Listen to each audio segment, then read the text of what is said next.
Have you ever dreamed of experiencing the rich history of Black Wall Street? This March, I'm offering an exclusive chance to visit Tulsa's Greenwood District, where history was made. Join us as we take a powerful tour led by living descendants of the Black Wall Street Massacre, explore the inspiring Black Wall Street Museum opened in 2021, and discover untold stories. You'll also enjoy mouth-watering meals at Black-owned Southern restaurants and visit historic landmarks that honor our legacy. Don't wait, spaces are limited. Email me now at mike@nativeblack.ancestry.com to secure your spot. Let's celebrate history and build a connection to our roots. Many know about slavery, but few discuss paper genocide. We did not all come from Africa, and most of us have Aboriginal roots that were stripped away due to reclassification and miseducation. As a native Black American and a member of the Muskogee Creek Nation, I understand the importance of tracing your lineage.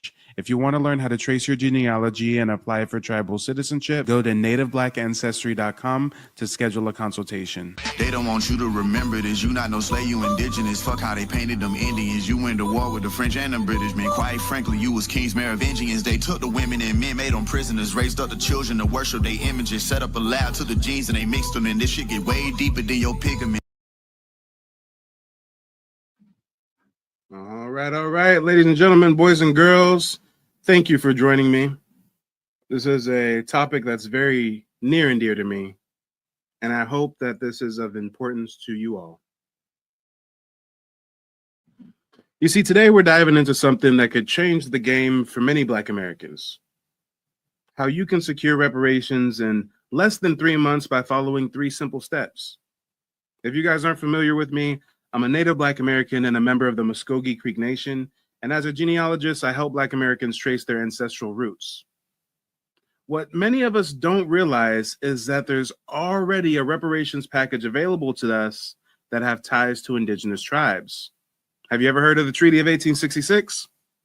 This treaty was a reparations package created for Black people in Indian Territory. This includes enslaved people owned by Native Americans, free people of color, Black Indians, and freedmen. While we wait and hope for reparations to come through from the U.S. government for Black Americans as a whole, those of us with indigenous heritage can actually access our own reparations package right now. In today's video, I'll share exactly how me and my family traced our lineage, secured our tribal citizenship, and unlocked these benefits. So if you've ever wondered how your indigenous roots could lead to reparations today, stick around because I'm going to show you how it's done. And before we jump in, I urge you to smash the like button and subscribe to the channel if you're new. Now let's go ahead and get on with the content. Now, before we jump straight on into it, I want to acknowledge the chat. We got Tash Beauty in the house. I see a lot of people filling in from the last live stream over to this one. And what I want to start by doing is educating you all on the Treaty of 1866.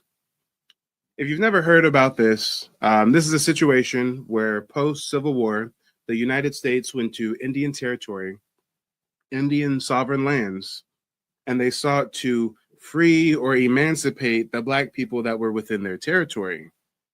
And when they came to do that, they saw a very, very interesting scene. You see, these tribes known as the 5 civilized tribes, really they're the 5 most assimilated tribes. They had long-standing European contact. They were kind of, talking white, dressing white, marrying white folks, getting down with the get down, so to speak, if you will.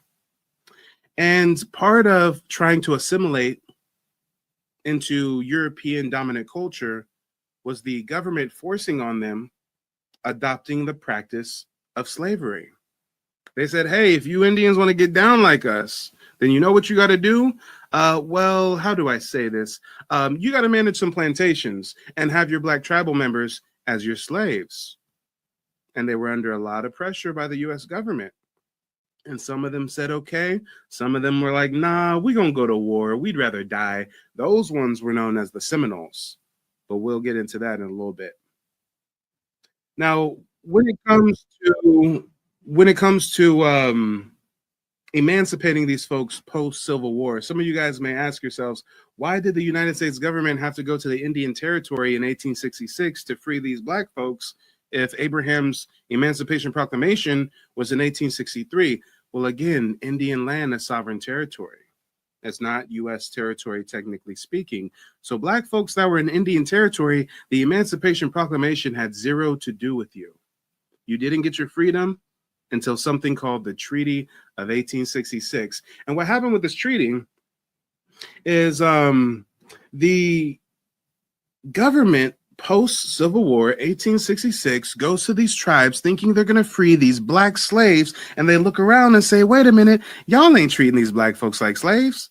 Y'all having babies with them and marrying them, and y'all all speak the same language, and this is a homogenous society, and sure, they're doing the manual labor, but this is an open and free society for the most part. We told y'all to treat them like slaves. But you see, the Europeans didn't know that American Indians have a different concept of slavery. With American Indians, it was more like indentured servitude, prisoner of war for a little bit, then you get your freedom, right? So because of how the Indians had such a mixed society with these black folks, they said, hey, you have to not just free them, but you have to give them full tribal benefits, and full tribal benefits by way of the Treaty of 1866. And although I'm a member of a tribe that signed that treaty, and I know a lot about the history of 1866, I think it'll be very powerful to hear it from one of our elders, Dr. Clark Anderson. Let's get into it.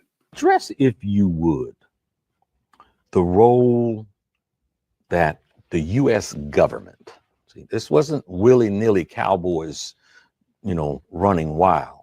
This was a U.S. government and its policies that ultimately bastardized, took away from, stole from the Native Americans, made treaties that ultimately were broken.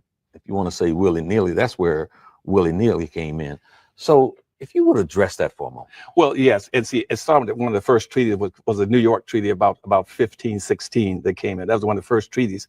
But in every one of those treaties that they set up with the Indians, they put an inclusion in there saying this, that if you were to cooperate with us and be able to help us maintain the slavery system we set up in this country, and we will reward you and compensate you. We'll give you clothing, we'll give you food, we'll give you weapons, and we'll even call you civilized if you will help us maintain slavery. Every treaty contained a clause to help Indians to shut down black folk. Slavery could never have existed in this country and been maintained without the full participation of the American tribes. That's why they started calling them civilized, Rock, because they began to say, you quit hunting in the woods and running wild and get yourself some land and get yourself some slaves. So Indians became slave hunters, slave traders, and in the final analysis, all civilized tribes, the Choctaw, Chickasaw, Cherokee, and Seminole Indians, they all wait a minute, fought with the South to maintain slavery. Wait a minute. This is where we got to fact check the elder. They know not what they do. Fun fact, my tribe is the Muskogee Creek Nation. And when we talk about the Seminoles or the Seminoles, most people don't know that the Seminoles are an offshoot of the Creek Nation.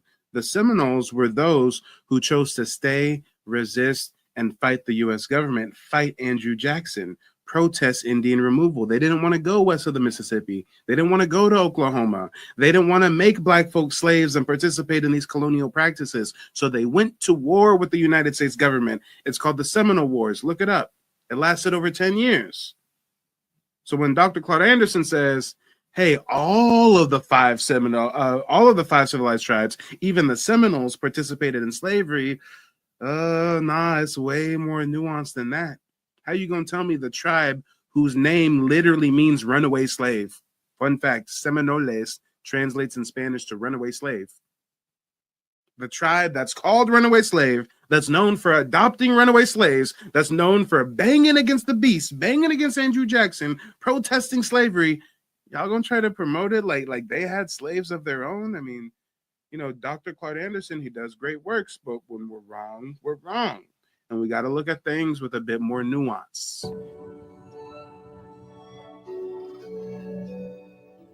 A close relationship developed between Seminoles and blacks on this prairie. Some white observers mistakenly assumed the blacks were slaves to the Seminoles. Did you guys catch that? He just said some white observers mistakenly assumed the blacks were slaves of the Seminoles. And now, unfortunately, we have Dr. Clark Anderson reiterating that misinformation. That's like, hold on, I see Ty. I see Ty from like half a mile away, and Ty is in a group of people, and Ty is the darkest person out of the group. So I'm going to assume that Ty is their slave. This is how they was trying to do the Seminoles. It really was not a slave-master relationship. It was more a free existence. They intermarried. The children were accepted in the tribes quite easily, and they had a common interest in wanting to hold that land where they were living freely. They had acquired big herds of cattle themselves. They had nice fields and homes. Come on. But Dr. Claire Anderson is going to drop some gems. I just had to fact check him a little bit on that one. Just had to fact check him a little bit. But let's get back to the discussion. And so therefore, and they got benefits from it. And that led to going back to the earlier question you asked me about reparations. And even after the Civil War ended, the Choctaw and Chickasaw was still holding about 12 or 15,000 slaves even after the Civil War ended. The United States government sent in troops saying, you got to get rid of this slavery and set black folk free. And they set up what's called the 1866 Indian Treaties with these 5 civilized tribes, which says that black people in this country must not only turn them loose, they must get benefits. They must get forms of reparations. Going back to your earlier question, you must first of all set them free. 2, you must give them an option.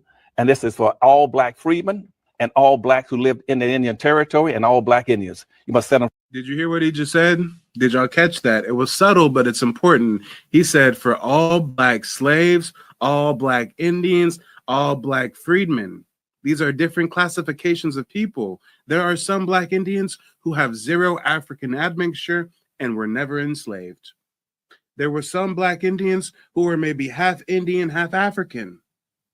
There were some that were black Indians with no African admixture, but they were reclassified as slaves and then later reclassified as freedmen.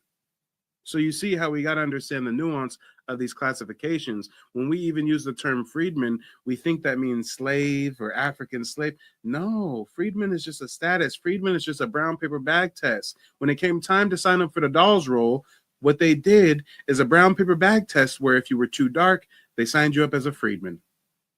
And we're going to get into that in a bit and why that complicates us establishing our tribal citizenship claim. But ladies and gentlemen, boys and girls, I urge you above all else, if you've yet to trace your family lineage, then hit me up. I'm here to help. Most people don't realize that this could result in not just you learning definitively whether or not your ancestors were from Africa, whether or not your ancestors were even enslaved, because mind you, a lot of my genealogy clients, we do the research and they come from free people of color. Some of them even slave masters. Yes, blacks and Indians had slaves of their own at one point in time. In 1670, the state of Virginia, or rather the colony of Virginia, put a new law on the book that black and Indian slave masters had to stop buying white Christian servants. They could only buy slaves from their own race. So history is way more nuanced than people understand. And when we do our genealogy, that's when we're able to figure out what's what.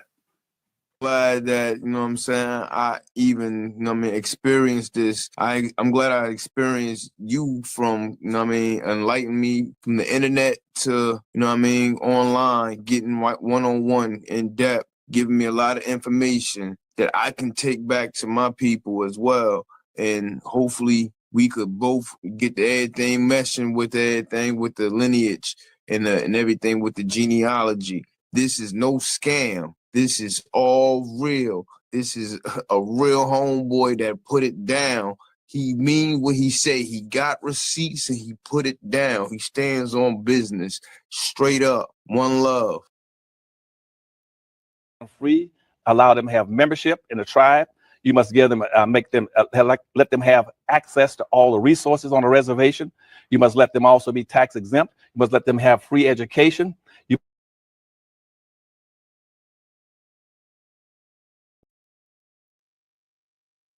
Guys, let's run that back. He's listing the tribal benefits. This broadcast is not clickbait. I'm going to teach you tonight. I'm going to teach you today how you can get reparations in 3 months or less with 3 simple steps. And allow him to list these benefits, to reiterate these benefits. Guys, as a card-carrying American Indian, part of a federally recognized tribe, I get free health care, free dental, free tuition, free down payment assistance for buying property. If I'm applying for a government grant through my nonprofit, I get pushed to the front of the line. If I'm applying for a government position, I get pushed to the front of the line. National parks, I get in for free. If I go to the dispensary and it's on a reservation, I get a discount. I mean, the benefits are numerous, guys. The benefits are numerous. When COVID happened and Trump gave everybody payments of $1,200, I got my payments of $1,200 for being a U.S. citizen. Plus, I got 2 payments of $4,000 on top of that from my tribe because we're a federally recognized tribe. So let's go ahead and run that back. He's listing some of the benefits. Membership in the tribe. You must give them, let them have access to all the resources on a reservation. You must let them also be tax exempt. You must let them have free education.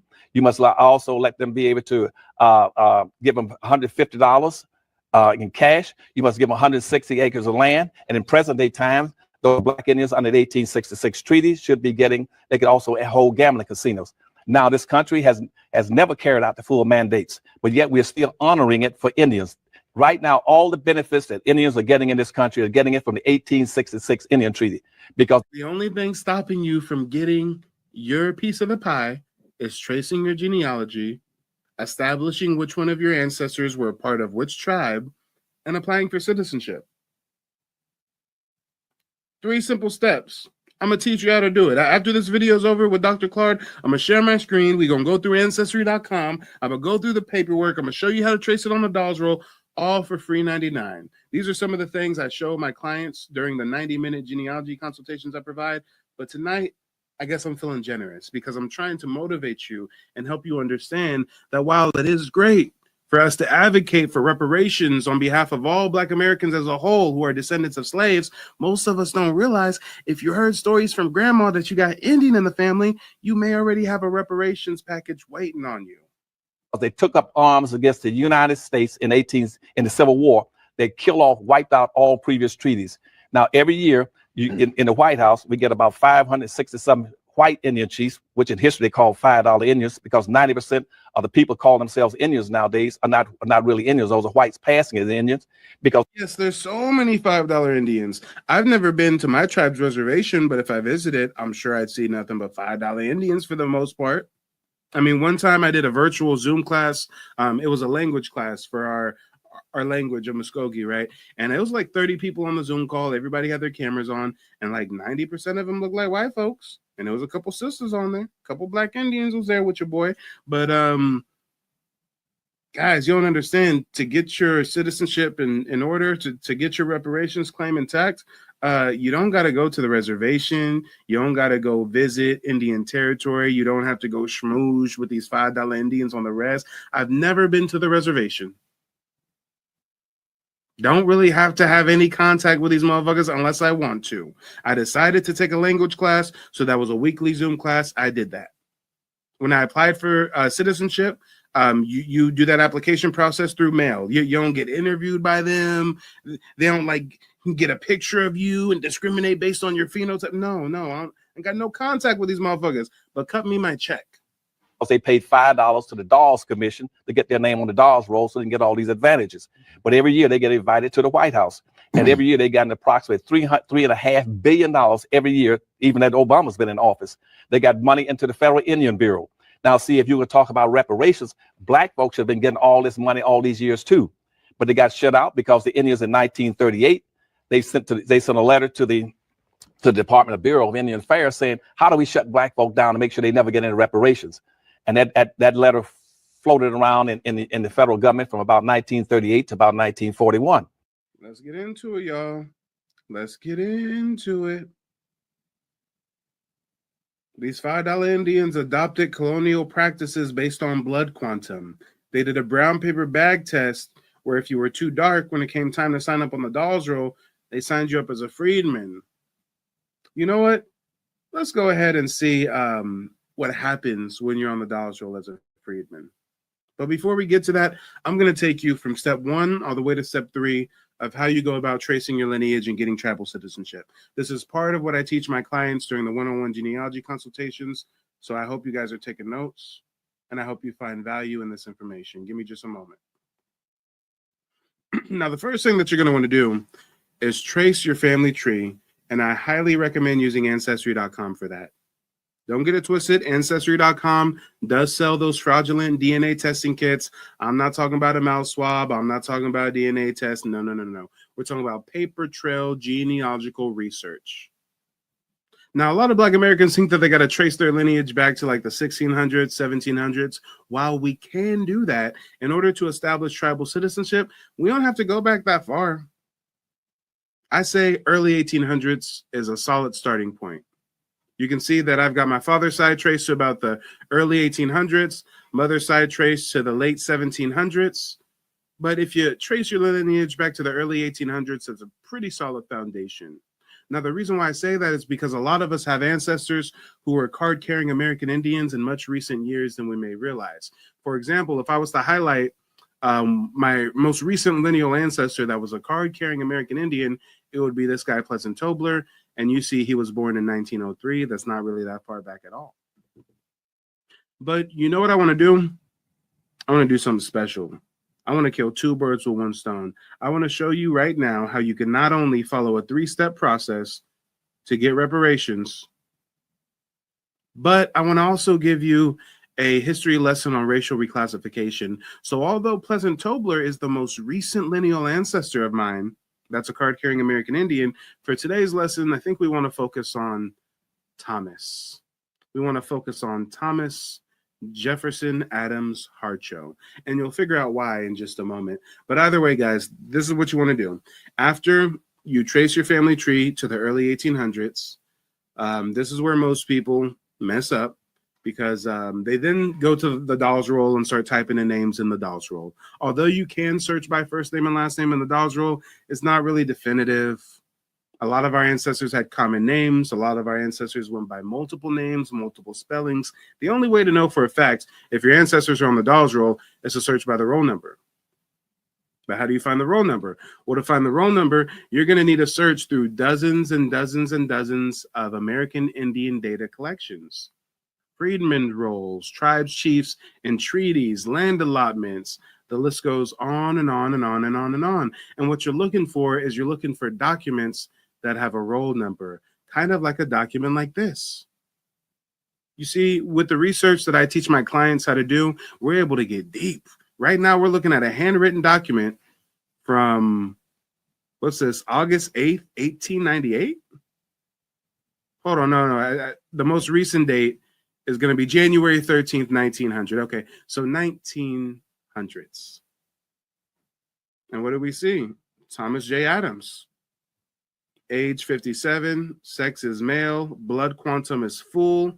There's his Dolls Roll number, 2145. Right now, we're looking at a Creek Nation roll. Card number 651. And shout out to Ty. Ty says that they've been doing some digging. They've got that document. There you go. Shout out to Tash. Tash says, Mike, I'm going to have to hit you up. I have a lot of info. I just don't know what to do with the rolls records and the proof. That's exactly what I teach you guys during these genealogy consultations. 90 minutes to 2 hours, and I give you the game. Star Child says, I prefer you to help me. Just go ahead and hit me up. All you got to do is go to my new website, nativeblack.ancestry.com. You can check out a testimonial from a recent client and book a day and time that works best for you. But let me go back to the task at hand. When we find a document like this, we want to find a roll number, 2145. And don't get it twisted, guys. I'm just showing you willy-nilly what the document looks like, where the document is. It took me hours to find this document. You're going to have to search dozens of databases. You're going to have to search all of your ancestors who were born between the 1800s and the 1900s, which is going to be like 8 to 12 people. And you're going to have to search them through dozens of records. And a lot of our ancestors have very common names. So oftentimes there's multiple positive matches with the same exact first name, same exact last name. So imagine how many documents you have to go through to confirm and verify that this is indeed your ancestor. So don't get it twisted. I'm giving you a high-level overview. I'm making it look real simple, real easy, just to show you it's not rocket science. And we can get reparations within the next 3 months instead of holding out for Uncle Sam. But when you get the roll number, 2145, now we want to come to the Dolls Roll. Let's type in that number, 2145, see what we find. Do a little scrolling. What do you know? We got Thomas J. Adams, 57 years old, male, For an unforgettable journey through Black history? This March, I'm inviting you to join me on an exclusive tour of Tulsa's historic Greenwood District, better known as Black Wall Street. You'll walk in the footsteps of history with living descendants of the Black Wall Street Massacre, explore the new Black Wall Street Museum that opened in 2021, and visit iconic historic sites. Plus, you'll get to dine at Black-owned Southern restaurants and experience the vibrant culture of this incredible community. Don't miss this powerful opportunity to honor our ancestors and celebrate Black excellence. Spots are limited, so email me today at mike@nativebblackancestry.com to reserve your place. Let's make history together. Miss Fool, Creek by Blood. This would be step 2, linking tribal affiliation. Again, step 1, tracing your family tree. Step 2, linking tribal affiliation. You're going to have to search through all these roll records, all of your ancestors through the 1800s and 1900s, and hopefully that road will lead to confirming them on the Dawes Roll. And then you would have verified tribal affiliation. But now when it comes to step 3, applying for citizenship, I mean, that's the most difficult part. But it's not difficult for the reason why most of you may think. The citizenship application, it's not rocket science. It's just like applying for a driver's license or a passport. But the hard part is establishing your valid citizenship claim. What do I mean by that? Well, guys, remember earlier when I said that they had a brown paper bag test where they would list you as a freedman if you're too dark? Well, again, they did that on purpose because some of these tribes were ran, and the leaders, the people in position of powers, were $5 Indians with some Europeans cosplaying as Aboriginals. Some of them had anti-Black sentiment. So guess what they did? They didn't say, hey, you're Black, we don't want you to be a part of the tribe. What they do is this. When it came time to sign up on the Dawes Roll and get the benefits, they may have signed your ancestor up as a freedman. And do you notice something weird about this list? Let me see if I can zoom in. Yeah, there we go. There we go. Let me zoom in. You zoom in nice and big. Now you guys can see it. It's Thomas J. Adams right here. Dawes Roll, Creek by Blood, full blood quantum. But guess what? If your ancestor failed the brown paper bag test at that time, they listed them as freedmen, knowing damn well that they do not record the Indian blood for freedmen. Do you see something peculiar here? Whether you're listed as a Creek freedman, or a Choctaw freedman, or a Chickasaw freedman, the blood quantum category is literally blank. It's literally blank. What does that mean? These were African slaves who had no Indian blood? No, some people who were freedmen were Black Indians who were reclassified with 0 African admixture. Freedmen is just a classification. Some of these freedmen weren't even slaves. They were just free people of color that lived in Indian territory. But because you're labeled a freedman, they don't record your blood quantum. So what the tribes do modern day is, again, they don't say, hey, you're Black, you can't be a part of the tribe. They say, hey, you want to be a part of our tribe? That's cool. Well, here's an application. But just know this. To be a part of our tribe, you have to not only have an ancestor who's listed on the Dawes Roll as part of the tribe, but they also have to have a blood quantum. And they do that knowing damn well that if they're listed as a freedman, there's no blood quantum recorded. But wait, there's more. It gets even more complicated because not all tribes discriminate against freedmen. Some of the 5 civilized tribes don't let the freedmen get citizenship. Some of the 5 civilized tribes, like the Seminoles, they don't care if your ancestor is listed as a freedman or by blood. If you're on the Dawes Roll as a Seminole, period, you get full benefits, you get the reparations package, you get the whole shebang. So as you guys can see, this is a complicated process. Unfortunately, we are made victims of paper genocide. There's not really anybody out there to help us. And when we do look for professional resources, let's go ahead and see what's out there.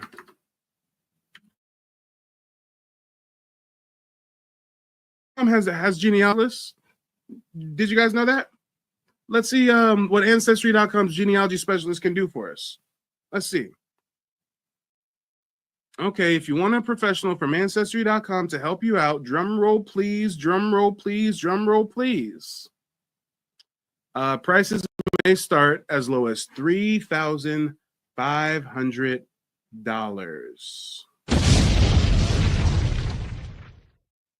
Yeah, you see how they do it, y'all? At one point in time, they outlawed us being able to read and write. reclassified us and reclassified us and reclassified us. Now, in recent years, they know we're yearning for the information, so they hide it behind a paywall. If you want help from a genealogist, $3,500. But wait, let's see what you're going to get for that. Let's just play devil's advocate and say you got $3,500 to spend on genealogy research. What are you going to get for your money? They're going to build you an online family tree. They're going to give you an email summary of completed research. Okay. They're going to give you copies of images, documents, photos, clippings, and other evidence. Okay, cool. Bet. Awesome. Well, guess what you're not going to get? Chances are this genealogy specialist through Ancestry.com, they're not a Black person. They don't understand racial reclassification. They don't understand that some of your ancestors may be listed on census as mulattoes or Negroes, but that's not the case. We'll get to that in a moment. Matter of fact, now that I think about it, the genealogy specialist through Ancestry.com who's going to charge you $3,500, chances are they're not actually a part of any tribe.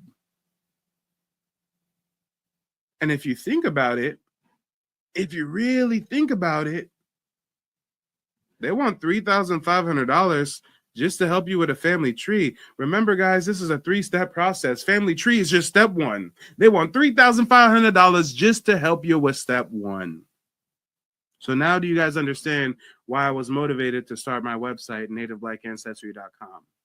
Why I was motivated to start a genealogy consultation service where I can connect with you one-on-one. No matter what stage you're at in your research, I can give you a personalized consultation to help you get where you need to go. And it's not rocket science. It's not as hard as we think. We just need somebody to show us the way. I didn't have anybody to help me. When me and my family applied for tribal citizenship back in 2021, I made a lot of mistakes on the application. They sent it back. I had to redo it. I mean, it took me about like 3, damn near 4 months to complete. And if you were to do it on your own, shit, it could take you 3 months. It could take you 6 months. I consult with some people and they're like, Mike, I've been doing genealogy research for a couple years. I do it for a few months, then reach a brick wall, and then, get exacerbated and give up for a few months and then come back to it. And next thing you know, a couple years have passed. So guys, if you want to get it done sooner than later, hit me up. My name is Frances Tuck, and I contacted Mike from Mike TV on YouTube because I wanted to find out about my family's Native American history that I believed existed. Through the research that I was able to do through Mike TV, I was able to find out that our name is indeed on the registry. I had a consultation with Mike today, and because of his advice and the research that he has done, I am now confident that I'm able to find my family's roots in the Native American History database. Thank you, Mike. Let's talk about it, y'all. When we do the research, we're able to tell our ancestors' stories. Check this out.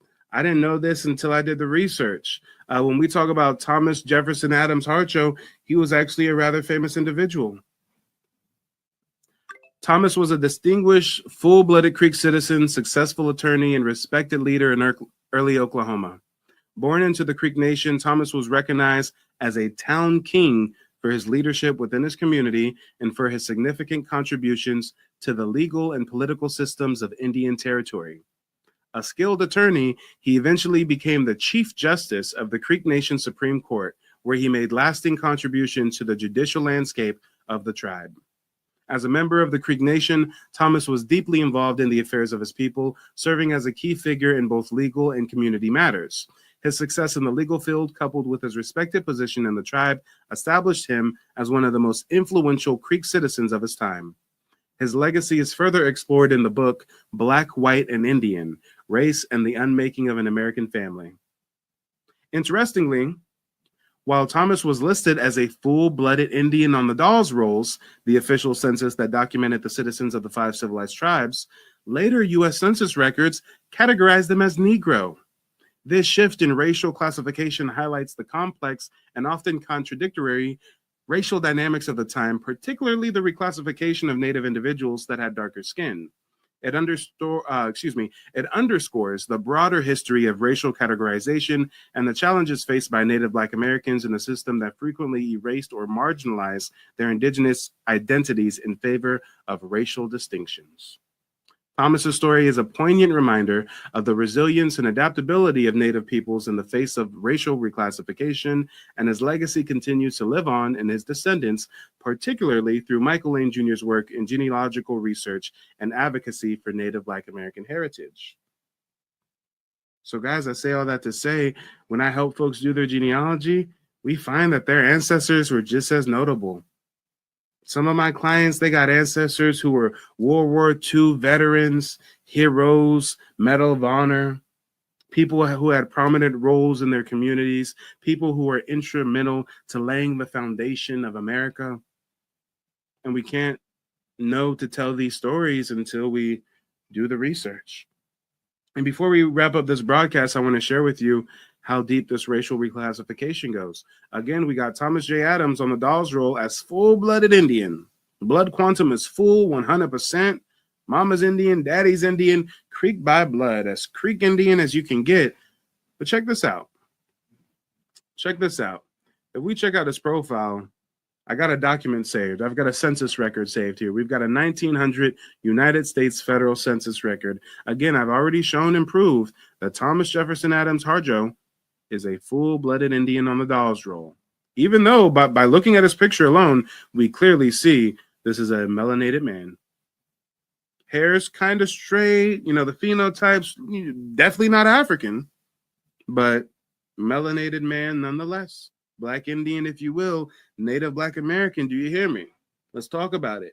But in the 1900 census, let's see what they classify him as. 1900 census, let's view it.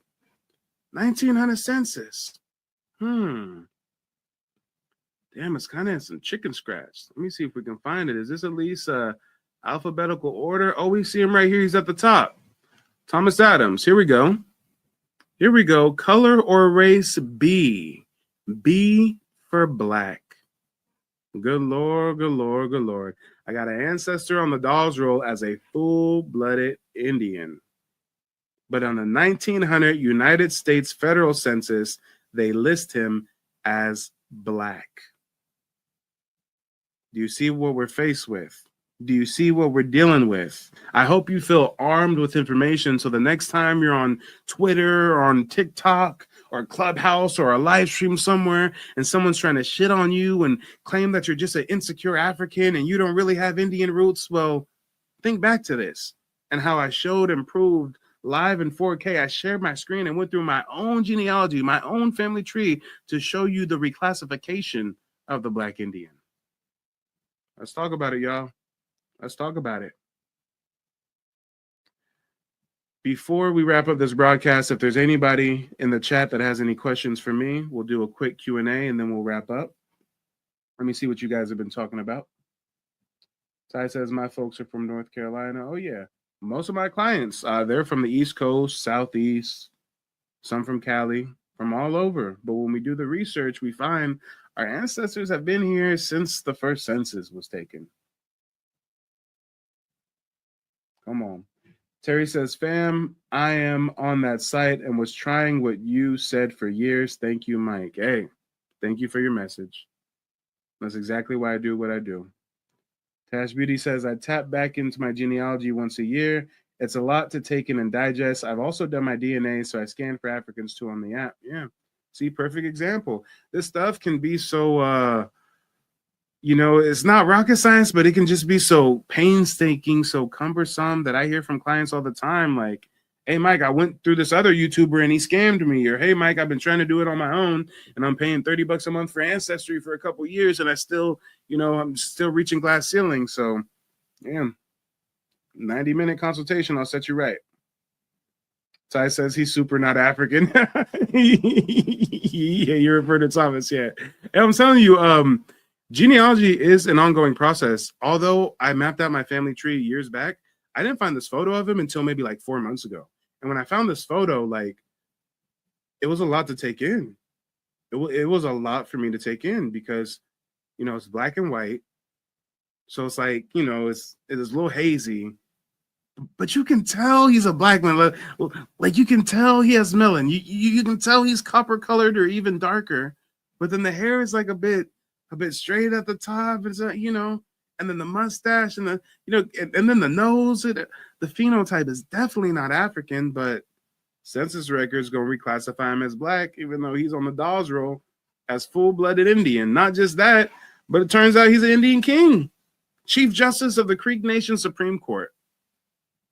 Hey, and if we really want to get into it, you know, if I really am feeling transparent, not only was he a Chief Justice of the Supreme Court, town king, successful black Indian lawyer, but truth be told, when we do the genealogy research, we find some very, very interesting things about our ancestors. It wasn't until I found a picture of his gravesite that I discovered that this black Indian was also a Freemason. Y'all see this on his gravestone, right? If you know, you know. If you know, you know. Nowadays, with the access to the World Wide Web, you don't have to be initiated to know what this means. So goddamn, we do the genealogy research and we find we got ancestors that are war heroes, lawyers, doctors, successful pastors, preachers, you name it. And sometimes we find black Indian Freemasons, y'all. If I made that a channel to, if I made that a title to a YouTube video, y'all would think I was on some pseudo shit. Y'all would think I went off the deep end. If I did a live stream and y'all seen that Mike was live and the title of my video was Black Indian Freemason, y'all would be like, Mike has gone pseudo. But this is just how deep our ancestry gets. I actually got some German-Irish ancestry as well, and I find Freemasons on that side too. So I got German-Irish Freemasons on the mama side, and I got Black Indian Freemasons on the daddy side. Okay. Interesting. And yes, a lot of black folks have ancestors who were Masons or members of the Eastern Star. Facts. Let's talk about it. But ladies and gentlemen, boys and girls, hopefully I've educated you. Hopefully I've enlightened you. Hopefully you clicked on this video and said, what the fuck? Reparations in 3 months, a 3-step plan? Oh, hell no. And then after watching it, you said, wait a minute. I didn't know about the Treaty of 1866. Wait a minute. I haven't done my genealogy. Wait a minute. My ancestors do pass down stories of us being Indian. Wait a minute.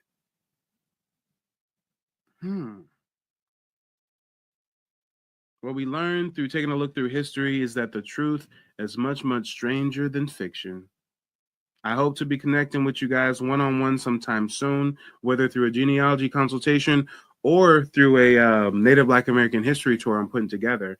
I'm making the official announcement Friday, but in April, I'm going to lead a history tour in Tulsa, Oklahoma. We're going to walk the side of Black Wall Street, meet with the mayor, some prominent individuals, do some sightseeing, and connect with some like-minded individuals. So if you're interested in learning more about that history tour I'm setting up in Tulsa, Oklahoma for April of this year, go ahead, send me an email, mike@nativeblackancestry.com. Again, my email is mike@nativeblackancestry.com. All you got to do is send me an email with the subject line history tour, and I'll give you a list of the itinerary, what the tickets are going to go for, et cetera, et cetera, et cetera. Again, this is just like a special sneak peek announcement for you guys joining this broadcast. I'm going to make the official announcement this Friday. Shout out to Manhattan. He says your great uncle's a traveler man. Yep. D says my great grandfather looked like that way too. Yep, exactly. Let's talk about it. Stay vigilant, guys. It was a pleasure connecting with you this evening. I'll talk to you soon. Peace. They don't want you to remember this. You not no slave, you indigenous. Fuck how they painted them Indians. You went to war with the French and the British men. Quite frankly, you was kings, Merovingians. They took the women and men, made them prisoners, raised up the children to worship their images, set up a lab to the genes and they mixed them. And this shit get way deeper than your pigment.